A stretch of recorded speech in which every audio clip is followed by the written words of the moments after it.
I usually, I don't care.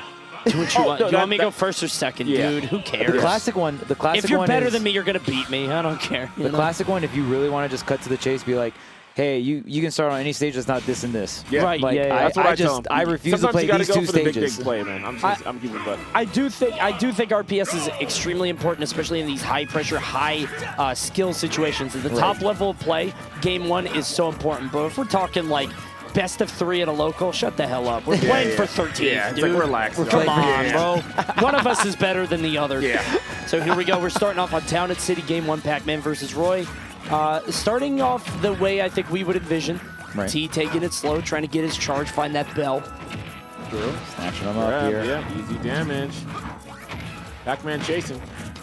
T is just, it's so funny. T's just scrapping him. Yeah. The fares are coming through. Okay, here's the hydrant setup. Here's the charge. The usual setup we have from Pac-Man here, right? Set up the hydrant. You're going to try to either hit the hydrant or jump on over. Pac-Man going to try to hold that approach main like setup character and then charging the bonus fruit the entire time. A lot of these bonus fruits are extremely deadly here, like this bell here. Easy dub, bro. Love the Z-drop, and that's another one of those tricks, man. You throw it from half screen.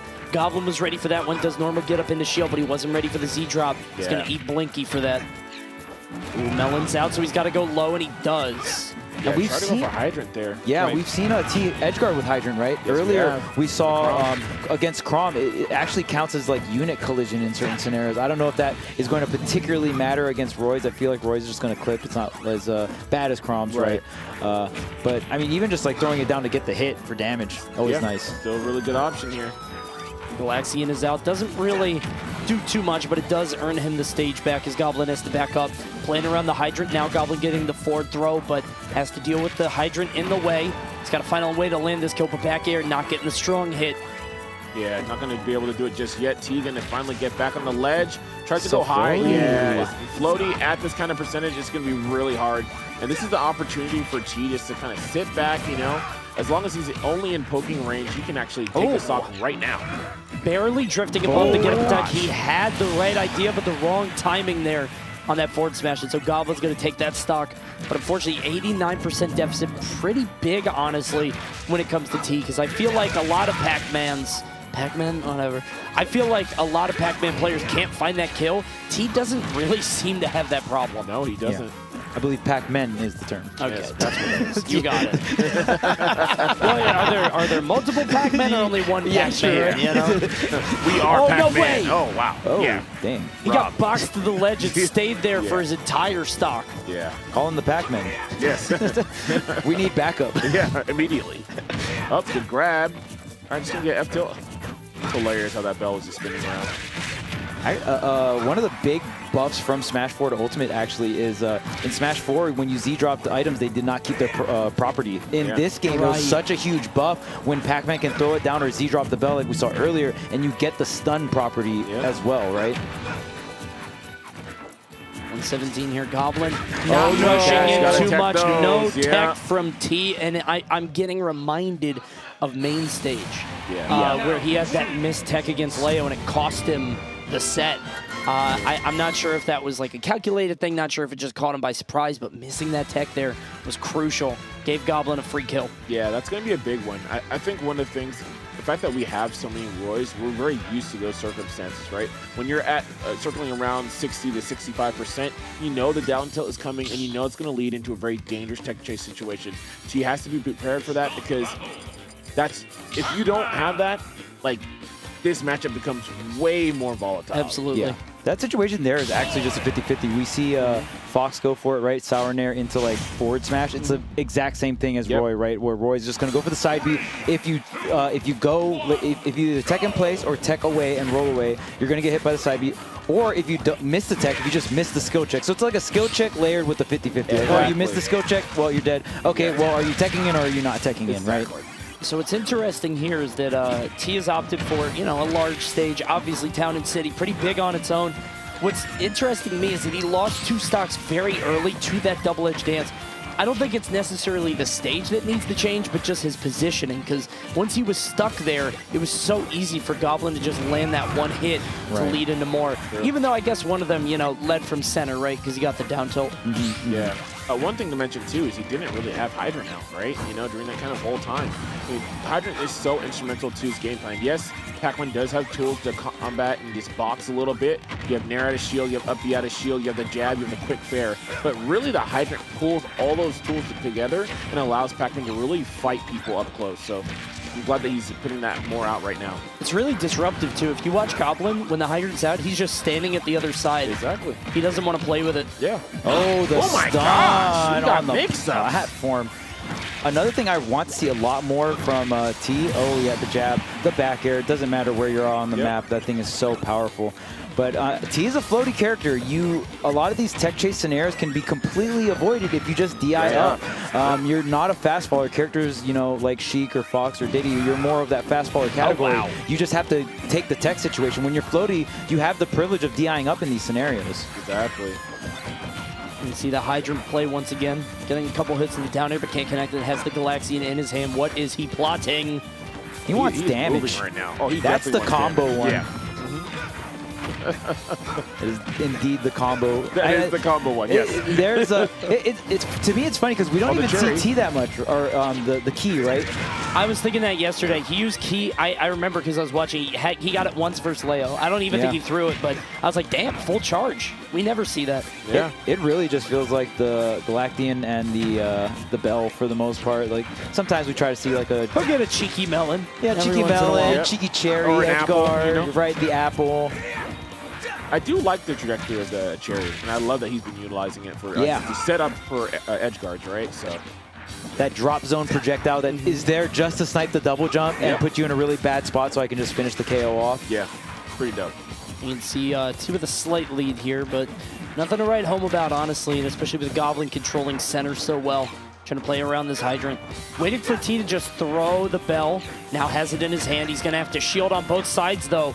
He's able to get out of it. Up, sit back. Yep, Hydrant in play. Give them time to set up. I like that Goblin isn't like over-respecting the bell in hand. I see so much players just start freaking out when T is like trying to break their ankles with the bell. And T knows it too. Like he's just like dashing in their face. He never shields. I love he it. never shields. Oh, yeah. Sometimes you got to let him know, hey, I'll fight back. Yeah, I will swing. Oh, he'll grab it, too. Or he'll grab it, too. There you go. You see Roy. Look at him. Now he's just dashing back. Yeah, Goblin. He's doing it in prep. This is what you look like. Yes. Yeah. This is what you look like. Dummy. Duh, duh. There we go. Huge up air there. Not enough to kill yet. Strawberry's out. How are we going to get off this ledge? Completely avoids the Hydrant. That tilt. Ooh. Tech chase situation, the forward tilt. I think he's boosting that as well. Yeah, the down air. Man, T makes so much great utilization of that forward tilt. Yeah, that move is so quick. Step back. Yep, Apple's in play. The Kuma Fireball. And it wow, would it just gets kill if it actually landed. You can see Goblin kind of chopping the apple there with that up air. Yeah. 165 now.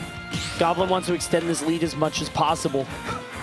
He needs a falling neutral air or something. That'll do it. Forward air into neutral air, getting about 30. 174% Goblin defense right now is amazing. Gets the down air, but at center stage, and Goblin knows exactly where to position, but I feel like trying to go for the parry on that Hydrant, clearly but, a parry.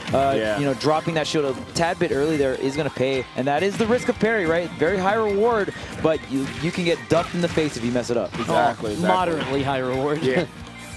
We thought it would be crazy, right? You know? But in this game, it can make the difference, right? Because some moves are just so safe otherwise. I actually like Goblin going for a lot of parry into up B, so even if it's a multi-hit move or anything like that, you just use the armor, and you just use the parry to kind of like set up the startup time for that armor. Yeah. That's one thing I've really been loving, because that just really makes Roy's out of parry option so good. Yeah. And I mean, characters like Fox really thrive off that, right? Like it's like, oh, out of parry, I just get a lot, or I can just get so much consistency out of it. True. Coming up on the 2-minute warning for this match. Yeah, there we go. Forward air is going to do it there. And Goblin up 2-0 against T. Kind of a long one, but Goblin retaining his patience. And now T looking down the barrel of an 0-3 at Summit. A 13th place. I can't believe this. For T would be shattering.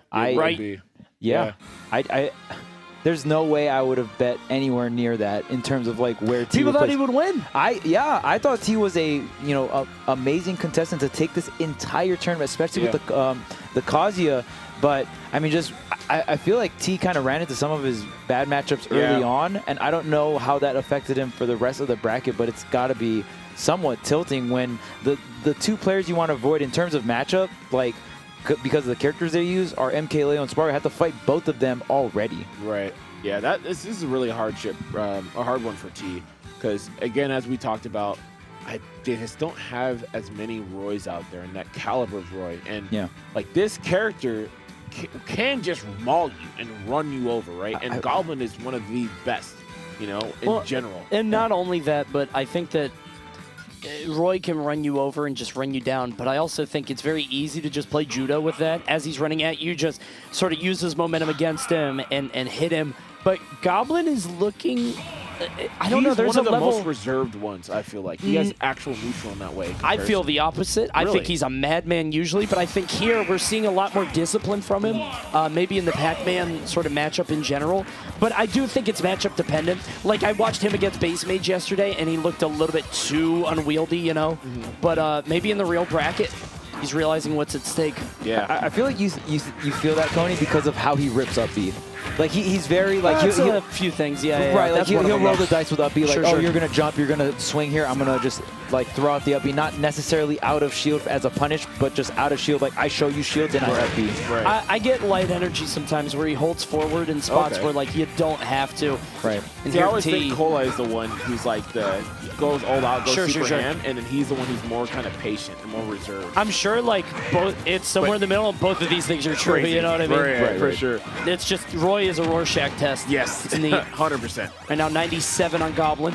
Very NA character, in my opinion. Yeah, no question. Like Japan does have, I believe their best Roy is Hikaru, if I'm not mistaken. But I feel like Roy, Fox, very American type of characters. America really kind of prefers those kind of tools.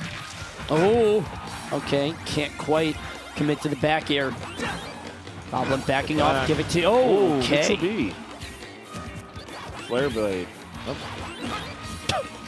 A lot of damage here on T. A lot of ledge play here. Yeah, T is looking a little lost. Wave dash back. We've been seeing it a lot with the swordies throughout this tournament. We have. Up B, I like it. That will kill. Oh, man. T with potentially 2 more stocks in the tournament. And look at Goblin just standing right next to him, knowing he's not going to rip the bonus fruit. He's like, yeah, you're going for Bell. It's fine. Yeah. Goblin not even moving on the stage. And he's chilling under the platform because he knows how he throws it. It's going to go up and down. Yeah. Yeah, at that point, then you're forcing T to kind of like run up to you and then throw it down. I love Goblin using the platform to kind of hold this defense. Really, like I do not fear the bell in your hand, because as long as I stay in this position, you have to set up that bell throw in a different way. Like that, just dash, run, throw. I've never seen somebody just look Pac-Man in the eye like that. Yeah, just straight challenging him, man. Wow, I mean, Goblin clearly has a plan against very specific tools here against T. I can just tell this is so well studied. Come in with the dash attack, but before though. Weird dash attack, not really something we see a lot from him, but I'm assuming that was a missing. Yes, let's assume it was do that. Dash forward tilt or Don't something. worry, we got you, Goblin. But no, man, you're absolutely right about how reserved he's being. Like this is a level of Goblin that, it's clear how much is at stake, and he realizes it. He knows he's got a grueling day ahead of him, too, because this is just the first set in a top 16 bracket. Exactly. Yeah, I mean, this is a great example of just, like, if you know exactly where the, good positioning is in a matchup, doesn't mean you have to necessarily spam dash around it. Goblin just straight up has been standing at that spot, and you don't have to necessarily move, but oh my goodness. Speaking of moving, here comes T. Oh, well, there goes T. Yeah. He's really got to prioritize getting back to center. Like, it felt like he got something cute with that Galaxian ship, and he got a little confident to stay at the side. Right. But Goblin made him pay for it. Ooh. He has the water. jump, though. Yeah. Yeah, I think that's a really good point, Coney. Like, you get your string, you get your advantage. You get to pick where you're positioned next. You know what I mean? You just want neutral, so you get to choose where you get to prioritize that position. You gotta go high in center. Yeah, if you try to force stuff and keep yourself at the ledge. Sneaky. Oh, through the stage. Man. Not enough to kill though. Dang, you only get one of those too. Yeah. T just used that one right there. Yeah, Wasn't able to. that was the one trick. Yep. Dang. Yeah, and even if he wins this, he's got a lot more stocks to shave. I mean, side B at the ledge will kill now, and he's got to maintain that for 2 stocks, which is rough. Getting the stock is going to be so troublesome here. Pac-Man trying to get the straight hit. Man. Finally gets a fade back up there, but 93%. All right, Yeah. T cornered himself. He's sort of he's playing possum it is? here. Yeah, because the Galaxian in the corner is actually incredibly strong, but he's got to get to center, because if Goblin pops that side B, it's over. or the jab back air. Yeah. Right. And around what? Oh, Like that, well, forward air, but it still counts. And Goblin taking it over T in this. I mean, what a way to kick off the bracket. Talk about unexpected outcomes. T out at 13th place here at Ultimate Summit 4. Yeah. Goblin advancing. My goodness. What a way to open things up. It was a 3-0, and it was so clear-cut that Goblin had a strategy and a plan coming into this. Yeah, I think Goblin just from jump showed us that he knew exactly what to expect from T. He wasn't going to fall into the tricks and the traps that we see a lot of people fall victim to. I mean, Goblin was just chilling under those platforms. Part of me wonders if, like, T had to go to, like, FD or something, right? Yeah, like, man. Dude. Did you ban FD? Yeah, of course. Yeah, we're chilling under platforms. That you went into that with a game plan in mind. I mean, like, it looked like you were holding to it the entire time. Talk to us about it, man. Well, Cola got, like, no offense to Cola, he kind of got destroyed by T. So I watched, like, his set with T, and I was like, what did T, like, do that Cola, like, exploited? Right. What did Cola do that T exploited? And I kind of just made sure I wasn't doing what Cola did when he was messing up, and I made sure I did what Cola did when he was exploiting what T was wrong. And, like, all of T's, like, habits. So I felt like really prepared, and I had a lot of people like talk to me and was like giving me basically essays on how to beat T and everything he did, everything Pac-Man did. So that's just pretty fucking crazy. It felt like you got a lot of stocks like this. Like, he was way too comfortable kind of fighting you at the yeah, again, he didn't really want to hold center against you, and your ability to just, like, pressure him with stage control was just insane. Even if it's just, like, passively, you know, hiding under the platforms when he has a bell. Yeah. Forcing him to go for the dash throw rather than, you know, having it come above. Yeah, and Pac-Man is more like a bait and punish character. He can't make plays happen by himself when he's holding an item.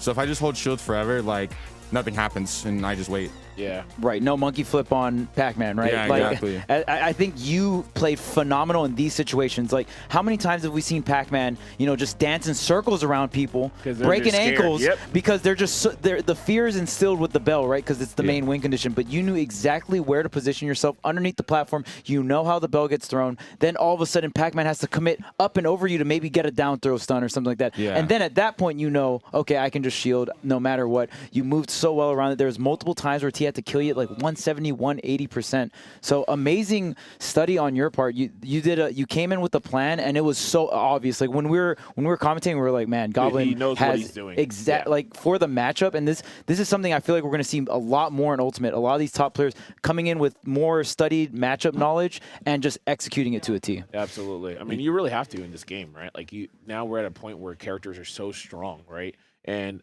it's overall well balanced. So you can't come in here all willy-nilly. Like, everyone's going to have, like, your general game plan, but you need to have understand some matchup specifics, right? And Goblin, like, dude, absolutely incredible to see that from was you a clinic. and how Yeah. it changes things. Yeah, I feel like yesterday when I lost a base mage, like I didn't really prep for base mage. I was kind of like, okay, low tier, just can't get 0 to death. We And were like, just talking about that. Yeah, and it's like exactly what happened. And like today, like I spent like all this morning like studying T. I spent like all last night just thinking about like how am I gonna beat this guy? You know, I had so much prepared like mentally and like I guess like physically in the terms of like watching him and like playing against like Pac-Man, just like seeing what I can punish, what I can't punish, Sure. etc. Well, we don't want to take up more of your time. I mean, you got a long day ahead. Congratulations, beating T, one of the best in Japan. Jeez, what a run. World, baby. Yeah. Well done, dude. Oh, my Yeah. goodness. So T out at 13th. I don't think anybody Wild. would have expected that. And Dang. remember, he Not lost at all. He lost to Leo, Spargo, and now Goblin. Man. That's a rough one, man. Yeah, That's a rough one. Like we said, the matchups that I think his character archetype want to avoid, and like I think Pac-Man Kazuya is a good character combo, but there's one overlap that you still kind of don't carry over or beat, or it's going to be swords. Yeah. Swords traditionally have been very good against these fighting game characters, and I mean, I don't know exactly how good they are against Pac-Man, but you definitely kind of like think Hydran's a meme. You know what I mean? Yeah, like yeah, it's like, oh, okay, I can just swing pressure at it for this. free. Or Yeah. like we saw Leo literally like forward smash through. It's like you're not safe on the other side of this thing. I can like, still hit you. I have this halberd. Right. like, Yeah.